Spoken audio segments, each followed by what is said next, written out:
Bonjour, bienvenue dans votre culte connecté du centre d'évangélisation Ville de Gloire.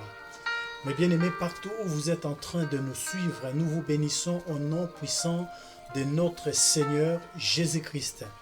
Dieu nous a fait grâce à ce beau dimanche, dimanche de grâce, dimanche de faveur, où nous avons encore eu l'occasion de nous présenter à ces instants de grâce dans la présence du Seigneur. Mais bien aimés, est-ce que partout où vous êtes, nous pouvons prier pour abandonner notre programme de prière entre les mains du Seigneur? C'est vraiment une culte exceptionnelle. Est-ce qu'on peut prier? Tendre Père, nous te rendons grâce. Nous te louons de ce que tu es un Dieu incomparable, redoutable, inégalable.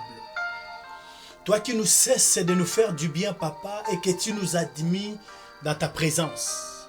Car David a dit, heureux l'homme que tu admis dans ta présence. Seigneur, il trouvera le bonheur dans ta présence. Car le séjour de ta maison est rempli de grâce et de faveur. Seigneur, nous sommes des bénéficiaires de ces choses ce soir. Oh Dieu, bénis une personne qui est connectée au son de ma voix. Bénis une personne qui est en train de prier avec nous ce soir. Papa, que ta grâce lui soit grandement accordée. Seigneur, ce programme entre tes mains. Conduis toutes choses dans le nom de Jésus. Alléluia. Mais bien aimés, nous sommes dans un culte. Est-ce que nous pouvons, une fois de plus, ensemble, partout où vous êtes, nous recommander entre les mains du Seigneur? Est-ce que nous pouvons nous recommander? La Bible dit, recommandez ton sort à l'Éternel. Mets à lui ta confiance, il agira. Est-ce que nous pouvons nous recommander entre les mains de Dieu? Car le main de Dieu, quand il prend une personne en charge, il le change, il le transforme. Dieu, quand il te prend en charge, il changera ton histoire. Est-ce que nous pouvons prier? Tendre Père, nous te prions. Nous venons dans le nom de Jésus, nous recommander entre tes mains. Nous venons dans le nom de Jésus, recommander nos vies, nos destinées, nos histoires sur la terre des hommes entre tes mains. Nous voulons, Père, que tu nous prennes en charge. Car c'est toi qui peux prendre en charge la vie d'un homme sur la terre. Parce que c'est toi qui es l'auteur. Car c'est toi qui es le créateur. Père, nous venons nous abandonner entre tes mains. Oh Dieu, conduis nos vies. David a dit, Seigneur, l'Éternel est mon berger. L'Éternel est mon berger, je ne manquerai de rien. Il me fait reposer vers le vert pâturage. Seigneur, c'est toi qui diriges ces pas sur les sentiers de la justice. À cause de ton nom, c'est toi qui peux diriger nos pas sur cette terre des hommes. Nous ne connaissons pas, Seigneur, ce que le monde réserve. C'est qu'une journée peut enfanter.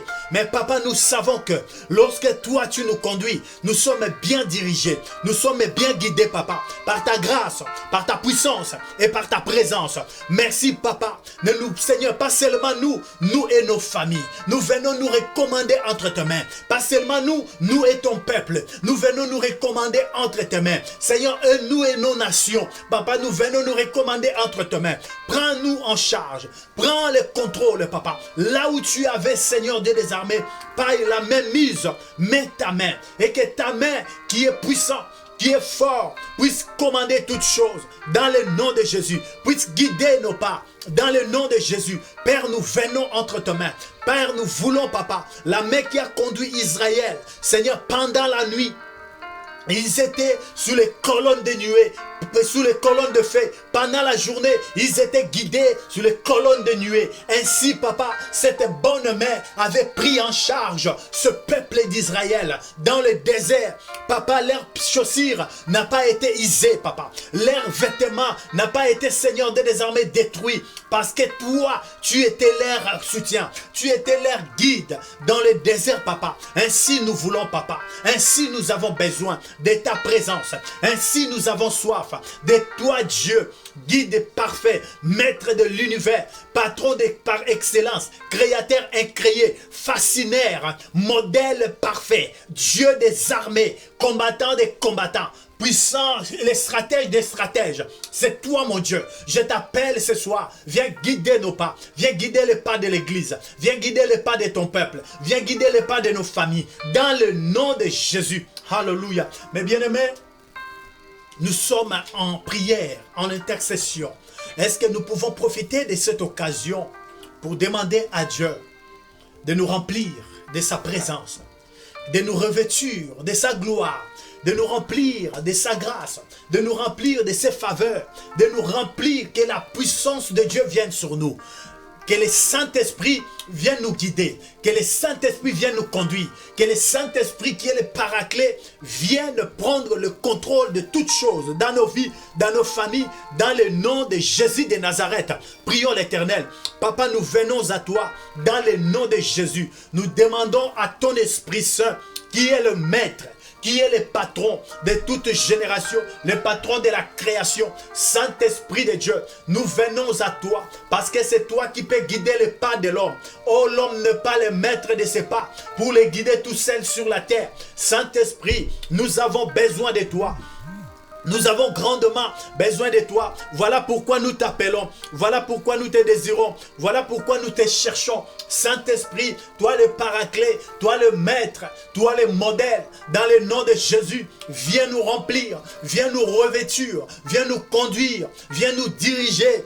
Dans le nom de Jésus, Saint-Esprit, nous avons besoin de ta plénitude. Nous avons besoin de ton onction. Nous avons besoin de ta gloire. Nous avons besoin de ta force, nous avons besoin de ton énergie, nous avons besoin de ta direction, nous avons besoin de toi, cher Saint-Esprit, excellent Maître, conducteur, guide parfait, modèle de toutes choses. Saint-Esprit, viens prendre le contrôle, là où tu ne contrôlais pas, là où tu ne commandais pas, là où tu ne dirigeais pas, viens diriger. Nous avons besoin de toi, cher Saint-Esprit, Esprit de Dieu vivant, Esprit de grand Dieu, Esprit du Maître, Esprit de Dieu, Esprit de la Pentecôte, avantage de nos vies, viens dans le nom de Jésus, viens nous remplir. Mes bien-aimés, nous venons maintenant à ces instants de prière, nous allons maintenant combattre, contre tous ceux qui veulent déstabiliser, paralyser nos vies.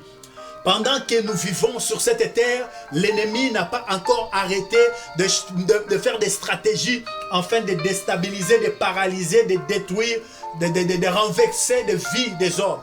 Nous allons prier l'Éternel afin que le Dieu des armées puisse renverser, enlever la main de l'ennemi, car sa droite va prendre le contrôle de toutes choses. Renversons la main de l'ennemi, renversons la main du diable, renversons les démons de l'enfer, renversons leurs forces, déstabilisons leur pouvoir au nom de leur stratégie, renversons-les au nom de Jésus. Prions l'Éternel.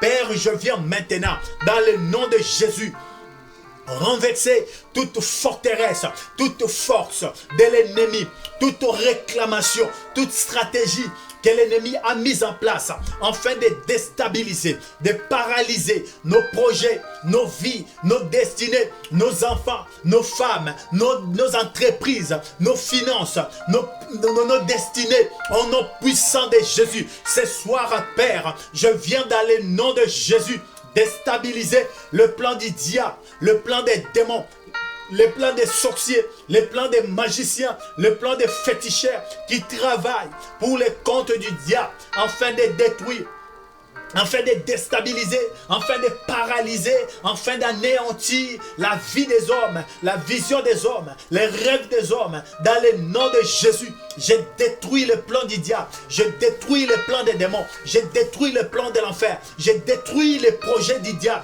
contre nos familles, contre nos destinées, contre nos églises, contre nos projets. Dans le nom de Jésus, tout ce que le diable a mis en place comme un projet, comme un plan, afin de déstabiliser, de paralyser, de nous anéantir, de nous moindrir, de nous ridiculiser, de nous mépriser, de nous réduire en rien. Au nom puissant de Jésus, nous venons renverser le plan du diable, le projet de l'enfer dans le nom de Jésus. Alléluia. Mais bien aimés, nous allons proclamer la victoire. La Bible dit, ils ont vaincu à cause des sangs de l'agneau et de la parole de leur témoignage. Ils n'ont pas aimé leur vie jusqu'à craindre la mort. Ils ont aimé Dieu plus que tout. Nous allons proclamer la victoire qu'on obtient par les sangs de Jésus. Nous allons faire parler les sangs de Jésus. Nous allons faire parler les sangs de Jésus, car les sangs de Jésus a un langage céleste qui peut nous procurer, qui peut nous donner la victoire sur les stratégies de l'ennemi. Nous allons faire parler le sang de Jésus dans nos familles. Nous allons faire parler le sang de Jésus dans nos églises. Nous allons faire parler le sang de Jésus dans nos maisons. Nous allons faire parler le sang de Jésus dans nos entreprises. La Bible dit, lorsqu'ils étaient encore à Gozen, la Bible dit, ils avaient mis le sang dans les linteaux. Quand l'ange passait, la Bible dit, il voyait le sang, il passait dessus. Mais dans la maison où il n'y avait pas le sang, l'ange ramenait la mort. Au nom puissant de Jésus, nous venons maintenant faire parler le sang de Jésus. Oh Dieu, nous l'avons vaincu à cause du sang de l'agneau. Nous l'avons vaincu à cause du sang de l'agneau. Le sang de Jésus qui a coulé sur la croix a un langage de victoire. Nous proclamons la victoire qu'on obtient par le sang. Nous proclamons la victoire sur les démons de l'enfer. Nous proclamons la victoire sur les esprits de mort. Nous proclamons la victoire sur les esprits de maladie. Nous proclamons la victoire sur les esprits des démons. Nous proclamons la victoire sur les esprits de blocage. Nous proclamons la victoire sur les esprits de divorce. Nous proclamons la victoire sur les esprits de destruction. Nous proclamons la victoire sur les esprits de délinquance. Nous proclamons la victoire sur des esprits de maladie. Nous proclamons la victoire sur les esprits d'envoûtement. Nous proclamons la victoire sur les voleurs de destinée. Nous proclamons la victoire sur tous ceux qui ridiculisent le peuple de Dieu. Nous proclamons la victoire sur l'humiliation du diable. Au nom puissant de Jésus, nous faisons parler les sangs de Jésus. Oh, les sangs de la victoire, les sangs de la nouvelle alliance, les sangs qui a coulé sur la croix, les sangs qui a l'ADN céleste, les sangs le plus fort de tous les temps, les sangs le plus précieux. Les sangs qui contiennent des molécules, qui contiennent l'ADN de Dieu, les sangs qui contiennent les chromosomes de Dieu, les sangs de Jésus, les sangs de Jésus, les sangs de Jésus, les sangs de la rédemption, les sangs de la victoire, au nom puissant de Jésus, les sangs qui est devant l'autel, les sangs qui est devant l'autel, qui parlent faveur, miséricorde, bonté, grâce, amour, paix, joie, victoire, dans le nom de Jésus de Nazareth. Alléluia, alléluia. Mais bien aimé, que nous sommes en train de proclamer maintenant ce soir, il est en train de nous accorder la victoire. Nous allons prononcer la victoire. La Bible dit, la vie et la mort sont au pouvoir de la langue. L'homme en mangera le fruit. Qu'est-ce que tu penses de toi? Qu'est-ce que tu penses de ta famille? Qu'est-ce que tu penses de ton avenir? C'est ce que tu déclares, c'est ce que tu vas vivre. C'est ce que tu prononces, c'est ce que tu vas commencer à palper. Commencez maintenant à prononcer des paroles de joie, les paroles de paix, les paroles d'amour, les paroles de réconfort, les paroles de la restauration, les paroles de bénédiction sur ta vie. Bénis ta vie et Dieu te bénira. Bénis ta famille, Dieu bénira ta famille. Commencez à prononcer. Je bénis ma vie, j'ai une vie bénie, une vie de grâce, une vie de faveur, une vie de miracle, au nom puissant de Jésus. Le miracle est partout, le miracle est dans la rue, le miracle est partout où je vais. La grâce de Dieu est avec nous, la grâce de Dieu est avec moi, il est avec mes enfants, il est avec ma femme, elle est avec ma destinée. La grâce de Dieu m'accompagne, car la parole dit, le bonheur et la grâce m'accompagnera tous les jours de ma vie. Et moi, j'habiterai dans la maison de l'Éternel jusqu'à la fin de mes jours. Oh Père, j'aime les séjours de ta présence. C'est là où, Papa, je déclare la victoire sur le plan du diable, sur le projet de l'enfer, sur les assauts sataniques. Au nom puissant de Jésus, je suis plus qu'un vainqueur. Je suis fort, je suis redoutable. Je suis un grand guerrier. Je remporte de victoire. Je remporte de victoire dans tous les domaines, dans le nom puissant de Jésus. Alléluia, alléluia, alléluia. Mais bien aimé, que Dieu vous bénisse. Nous sommes plus que vainqueurs parce que celui qui est en nous est plus fort que celui qui est dans le monde. Nous sommes dans notre culte de ce soir. Et ce culte, nous avons un thème que nous allons parler pendant ce temps. Tu es le tueur de ta destinée. Mais bien aimé, le diable est un destructeur. Depuis qu'il a été précipité, il était venu avec un projet de séparer les hommes de leur créateur. Et ces projets marquebérites, ces projets mauvais qu'il avait mis en place, afin de pouvoir éloigner le peuple de leur créateur, Il a mis ses projets en place et il travaille pour la concrétisation de son plan mauvais qu'il a mis en place afin de paralyser le peuple de Dieu. Le diable ne dort pas. Le diable travaille. Tout homme qui est à l'aise dans sa vie, le diable cherchera à mettre des embûches afin de pouvoir déstabiliser et détruire sa vie. Vous savez, tout homme qui naît, il naît avec une destinée. Cette destinée que nous naissons avec est conçue par Dieu lui-même. C'est qu'on peut dire dans l'autre thème, chaque homme qui naît, il naît avec son étoile. Cette étoile que nous naissons avec attire l'attention de l'ennemi. L'ennemi, quand il voit un homme né, il ne cherche pas à savoir qui est né. Il cherche à savoir quelle est la destinée de cet enfant qui vient de naître. Lorsque nous regardons dans le livre de Matthieu, chapitre 2, verset 1er à 8, Matthieu chapitre 2, verset 1er à 8, nous voyons l'histoire des mages de l'Orient. La Bible nous parle qu'il y avait des mages à l'Orient et ces mages, ils ont quitté leur territoire parce qu'ils ont vu la naissance d'un enfant d'un œil prophétique. Dans leur œil prophétique, étant des messagers, étant des voyants, étant des mages de l'Orient, ils ont vu l'étoile qui était à Paris, à l'Orient. Cette étoile annonçait la naissance d'un enfant. Cet enfant n'était rien d'autre que Christ, le Fils de Dieu. En voyant cela, ils sont venus adorer la destinée prophétique qui venait de naître sur la terre. Mais bien aimé, tout homme, toute femme qui naissent, ils naissent avec une destinée prophétique. Souvent la destinée, on ne le voit pas. Mais la destinée, ça se voit dans l'avenir, dans les temps prévus par la prophétie, dans les temps que Dieu a prévus. On peut voir un enfant naître, on ne peut pas savoir que cet enfant peut être président de la République. Personne ne peut savoir. On peut voir un enfant naître et personne ne peut discerner ou personne ne peut avoir la vision de savoir que cet enfant peut devenir une grande personnalité. Ça, c'est la destinée. Dans la destinée est caché le mystère. Dans la destinée est cachée l'étoile. Dans la destinée est cachée la renommée. Dans la destinée est caché le rêve. Dans la destinée est cachée la concrétisation des choses.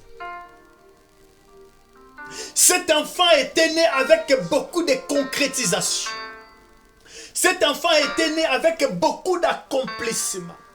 Il était né avec beaucoup de miracles. Il était né avec beaucoup de guérisons.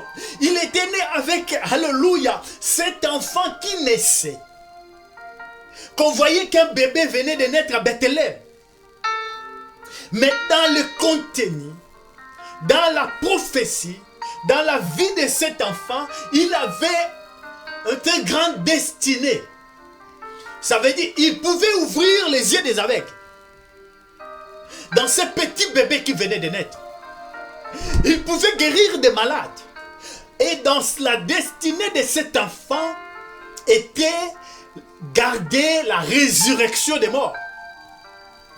Pas seulement ça, si nous allons plus loin, dans la destinée de cet enfant qui venait de naître, était garder le salut de l'humanité. Or, le diable savait qu'un enfant devait naître en Bethléem en Juda, le diable savait que le Messie devait venir. Mais le diable ne savait pas qui devait être ce Messie. Le diable ne savait pas qui devait être cet enfant. Il connaissait l'information, mais il ne savait pas comment cet enfant pouvait venir. Mais soudain, l'enfant était déjà dans le monde. Les mages de l'Orient, ils ont aperçu cette étoile. Ils sont venus en Jérusalem afin d'adorer cet enfant. En arrivant en Jérusalem, ils sont allés vers le roi Hérode. Parce qu'ils étaient des autorités. Hérode étant autorité, ils sont allés le voir en disant, nous avons vu dans nos pays l'étoile qui a apparu, qui nous a annoncé la naissance d'un Messie, la naissance d'un géant, la naissance d'un héros, la naissance d'un sauveur, la naissance d'un guerrier, la naissance d'un victorieux, la naissance, alléluia, la naissance des sauveurs de l'humanité. Hérode a appris ces choses. La naissance d'un roi. Hérode a vu un conquérant. Hérode a vu son remplaçant. Hérode, directement revêtu par l'esprit des tueurs, de destinée. Il a fait des recherches. Il a cherché des informations. Il a su que est-ce qu'on peut régner étant bébé? Imaginons. On peut régner étant bébé? Non. Il faut grandir pour régner. Mais Hérode avait peur de cet enfant qui venait de naître. Pourquoi? Dans la destinée prophétique de cet enfant était gardée la royauté éternelle. Mais bien aimé, dans ta vie, il y a des choses que Dieu a mises à toi avant la fondation du monde. Ce sont des mystères. Tu as été créé comme étant tueur des géants. Tu as été créé comme étant destructeur de plans de l'ennemi. Voilà pourquoi le diable cherche à te détruire. Voilà pourquoi le diable cherche à te paralyser. Mais bien aimé, tu dois t'élever pour combattre les géants qui s'élèvent pour détruire ta vie. Hérode s'est élevé pour chercher à détruire la destinée de cet enfant. Mais bien aimé, toute personne qui naisse,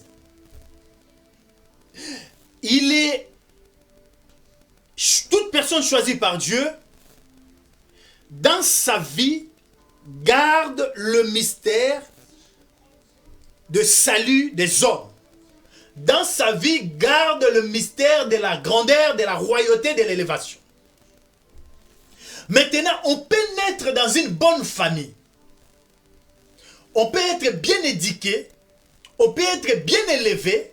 Mais à un moment donné dans la vie, sa vie peut basculer. Mais bien aimé, attention aux tueurs des destinées. Si tu ne t'élèves pas pour chercher à tuer le tueur de ta destinée, c'est le tueur de ta destinée peut te tuer. Or, la Bible dit, dans le livre de Jean, chapitre 10, verset 10, le voleur ne vient que pour voler et égorger et détruire. Mais bien aimé, le rôle du diable, c'est d'aller voler la destinée prophétique, d'aller voler l'étoile que tu as, d'aller voler ce que Dieu a mis en toi par l'information. Mais bien aimé, Hérode ne savait pas. Mais lorsqu'on est venu lui informer par les mages, Hérode s'est mis à la recherche afin de voler la destinée prophétique à cet enfant qui venait de naître. Hérode, c'est la méchanceté. Hérode, c'est le diable. Hérode, c'est le destructeur. Vous allez voir qu'un enfant était bien élevé. bien éduqué. Il commence à fréquenter un milieu. On commence à lui parler des choses. Du coup, il abandonne son chemin pour devenir, exemple, drogué, alcoolique, voyou, délinquant. Sa vie bascule. L'enfant peut se retrouver en prison. Destiné, enfermé. Vous allez voir qu'un mari ou une femme était bien dans son mariage. Il commence à fréquenter des personnes. Les personnes commencent à lui dire des choses. Du coup, son mariage est cassé. Mais bien aimé, vous allez voir que un mari était bien. Il commence à fréquenter certaines personnes. On commence à lui dire des choses. Du coup, son mariage se met à commencer à se fracasser. Mais bien aimé, les diables utilisent l'information pour voler ta destinée, pour voler ton étoile, pour voler ce que Dieu veut faire avec toi. Les diables étaient mis à la recherche. Les diables étaient voleurs. Ne lui donnez pas la possibilité de voler ce qui t'appartient. Ne lui donnez pas la priorité, l'autorisation de venir voler. Le diable n'est pas un adorateur. Le diable est un destructeur. Mais bien aimé, ce message, nous allons revenir tout à l'heure parce que le temps nous presse. Nous avons que peu de temps. Nous allons revenir dans la semaine avec ce message parce que c'est un message très puissant. Tuer le tueur de ta destinée. Si tu ne le tues pas, ça va compliquer des choses. Le voleur ne vient que pour voler. Le diable, son rôle, c'est voler. Voler la destinée. Voler la vie. Voler la réussite. Voler l'étoile. Et l'Hérode se mit à la recherche d'aller voler l'étoile qui venait de naître. Premier rôle du diable, c'est voler. Première action que le diable mène afin de pouvoir s'accaparer de la destinée. Première action, il cherche l'information. Quand il a pris toute l'information chez le mage, quand il a pris tous les renseignements chez les souverains sacrificateurs, chez les prophètes de cette époque-là, le diable s'est mis à la recherche de voler la destinée prophétique de Messie. Il s'est mis en travail. Il demande au mage. Nous commençons par nous allons nous arrêter aujourd'hui là. Il demande au mage, allez vous adorer. Après, vous allez revenir et moi aussi, j'irai adorer. Je vais dire à quelqu'un, le diable n'est pas ton ami. Le diable n'est pas adorateur. Le diable n'est pas un serviteur de Dieu. Le diable n'est pas un enfant de Dieu. Dieu peut l'utiliser, oui, bien sûr. Pour sa gloire, Dieu peut l'utiliser. Mais le diable ne travaille pas pour le royaume de Dieu. Il travaille pour son propre royaume. Son propre royaume de destruction. Son propre royaume de voler. Son propre royaume de fracasser. Son propre royaume de déstabiliser des vies. Il s'est mis à la queue afin de pouvoir détruire la destinée prophétique de Messie qui venait de naître. Mais bien aimé, ne donnez pas la possibilité au diable de pouvoir venir voler votre étoile. Ne lui donnez pas la possibilité. Ce que tu dois faire, tu dois combattre pour conserver ton étoile. Tu dois combattre pour conserver ta destinée prophétique. Parce que tu as été envoyé par Dieu sur cette terre pour accomplir les extraordinaires du vin. Tu as été mandaté sur cette terre pour que le royaume soit élevé. Voilà pourquoi ce soir, nous allons nous arrêter là avec ce message. Nous allons revenir, nous allons prier pendant quelques secondes. Rendre gloire à Dieu. Père, nous te rendons gloire pour ce message, ce merveilleux que tu nous as permis de pouvoir entendre. Oh Dieu, nous nous mettons en place pour détruire, pour tuer les tueurs de notre destinée. Papa, ce n'est ni par notre force, ce n'est ni par notre puissance, c'est par ton esprit que nous remporterons la victoire. Dans le nom de Jésus, nous prions avec action de grâce. Amen. Mes bien-aimés, que Dieu vous bénisse. Nous allons revenir très prochainement avec ce même message, tuer les tueurs de ta destinée. Bon dimanche et que la grâce de Dieu soit sur vous. Priez pour votre destinée, priez pour la destinée de vos enfants, de vos maris, dans le nom de Jésus. Nous disons Amen. Que Dieu vous bénisse.